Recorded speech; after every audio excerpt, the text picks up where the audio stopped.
Hello guys, আজকে চলে এসেছি নতুন একটা মিনি ব্লগ নিয়ে।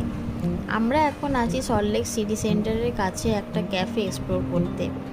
এটা হলো Calcutta bakery cafe, Salt Lake city সেন্টারের থেকে 5 মিনিটস ডিস্টেন্সে।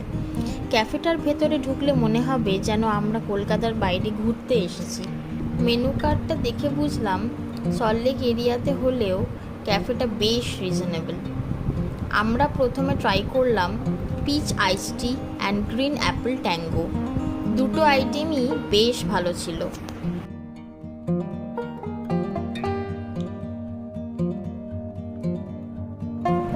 তারপর নিলাম ফিশ বাও, যেটা টেস্ট অ্যাভারেজ ছিল। লাস্টলি স্টাফসরা রেকমেন্ড করলো হেজেলনাট ট্রাফেল পেস্ট্রি ট্রাই করতে, যেটা খেতে খুবই দারুণ ছিল। ওকে, টাটা, বাই বাই।